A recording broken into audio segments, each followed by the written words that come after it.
Hello everyone, আজকে আমরা যাব দক্ষিণ চব্বিশ পরগনার ভাঙড়ে নওশাদ সিদ্দিকীর এলাকায়, যিনি বর্তমান ভাঙড়ের বিধায়ক। তাকে আমরা কম বেশি সকলেই চিনি এবং জানি। যাই হোক, আচ্ছা, কিন্তু আমরা কি জানি নারীদের জান্নাতের সর্দারিনীকে, বা যদিও জেনে থাকি তার বিষয়ে আমরা কতটুকু জানি? আচ্ছা, আপনাদের কাছে একটি প্রশ্ন হলো এই যে নারীদের জান্নাতের নেত্রী বা সর্দারিনী কে? তো যাই হোক, এরই সাথে সাথে আমরা যাচ্ছি দক্ষিণ চব্বিশ পরগনায় একটি আইয়ামে ফাতেমিয়ার মজলিসে থেকে চলে এলাম সাঁতরাগাছি।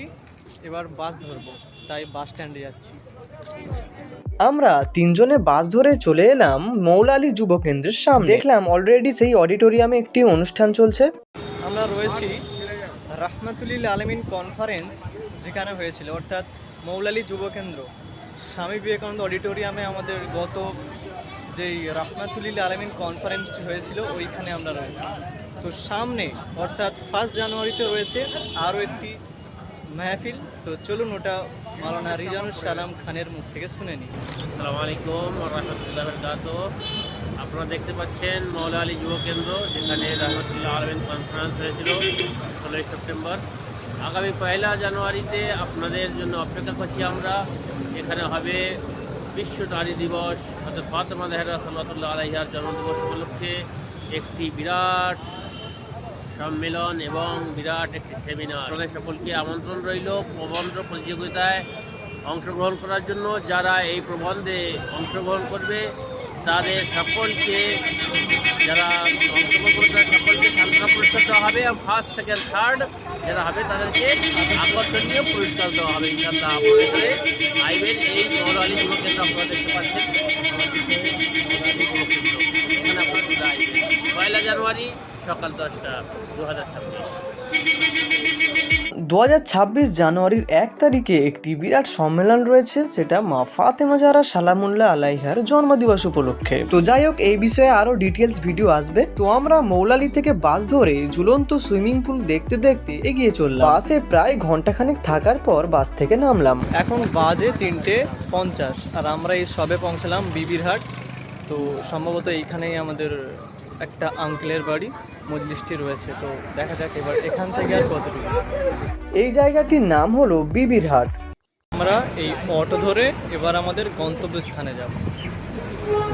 বিবিরহাট থেকে আমরা অটো ধরে চলে এলাম হিংসা বাজার। আমরা অটো করে চলে এলাম হিংসা বাজার। নাম শুনছেন, হিংসা বাজার? সিরিয়াস, এই জায়গাটার নাম ভাঙড় হিংসা বাজার, ভাইজানের এলাকা। হিংসা বাজারে আহলে বাইতের আলোচনা হবে। সেই হিংসা বাজারে আহলে বাইতের মজলিস হবে, মা ফাতেমাতুজ জাহরা সালামুল্লাহ আলাইহার মজলিস হবে এই হিংসা বাজারে। যেমন কুফার বাজারে হয়েছিল সেরকম। তো হীরা দাদা আমাদের বাইক নিয়ে আনতে চলে আসলো। আমরা সেই বাইকে করে ফাইনালি পৌঁছে গেলাম আমাদের গন্তব্যস্থান। ওখানে পৌঁছে ফ্রেশ হয়ে নামাজ পড়ে খাওয়া দাওয়া সেরে আমরা রেডি হয়ে গেলাম মজলিসে যাওয়ার জন্য। আইয়ামে ফাতেমিয়া উপলক্ষে একটি শোক মজলিসের আয়োজন করে ভাঙড় গ্রামবাসী। তো অনুষ্ঠানে আলোচক হিসাবে ছিলেন জনাব মাওলানা ডক্টর রিজওয়ানুস সালাম খান এবং আমার চাচু জনাব মুস্তাক আহমেদ। বিধায়ক নওশাদ সিদ্দিকীর এলাকা ভাঙড়। আল্লাহর পক্ষ হতে মানব জাতির প্রকৃত নেত্রী হিসাবে তুলে ধরতে ভাঙড় গ্রামবাসীকে জানান দিতে এই অনুষ্ঠানের আয়োজন। কে ছিলেন, কে এই ফাতেমা জাহরা সালামুল্লাহ আলাইহা? মাত্র 18 বছর বয়সে তিনি কেন চলে গেলেন? কেন মাত্র 18 বছর বয়সেই তিনি দুনিয়া ত্যাগ করলেন? ফাতেমা জাহরা সালামুল্লাহ আলাইহা কাদের প্রতি সন্তুষ্ট ছিলেন? আর ফাতেমা যদি অসন্তুষ্ট হন তাহলে নবী ও আল্লাহ অসন্তুষ্ট হন। মজলিসের ভিডিওগুলি আপনি পেয়ে যাবেন নূর টিভি কলকাতা বলে আমাদের একটি চ্যানেল রয়েছে, সেই চ্যানেলে। তো যাই হোক, মজলিস শেষ হওয়ার পর নামাজ পড়ে চা পানি খেয়ে আমরা টোটো ধরে হিংসার বাজার ছাড়িয়ে চলে গেলাম বিবিরহাটে। আমরা টোটো ধরে চলে এলাম বিবিরহাটে। এবার এখান থেকে বাস ধরবো। তো চলো এবার বাস স্ট্যান্ডে যাই। সেই মতো আমরা বাস স্ট্যান্ড থেকে বাস ধরে যাব তপসিয়াতে। বিবিরহাট থেকে চলে এলাম তপসিয়া। এবার হেঁটে হেঁটে যাব আমাদের অফিসে। এই যে আমরা তিনজন রয়েছি, আমি, মাওলানা রিজওয়ানুস সালাম খান, আর রয়েছে মুস্তাক চাচু। চলো এবার হাঁটা যাক।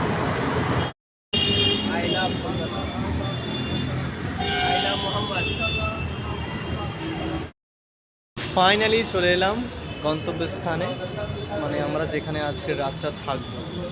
এবার এখান থেকে যাব উপরে। চলো। তো অবশেষে আমরা আমাদের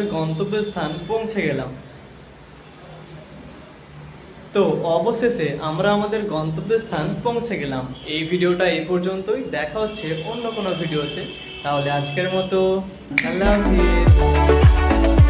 তো আপনারা যারা শেষ পর্যন্ত ভিডিওটা দেখেছেন তাদের কাছে একটি প্রশ্ন হলো, এই নারীদের জান্নাতের নেত্রী বা সর্দারিনী কে? কমেন্টে জানাতে ভুলবেন না।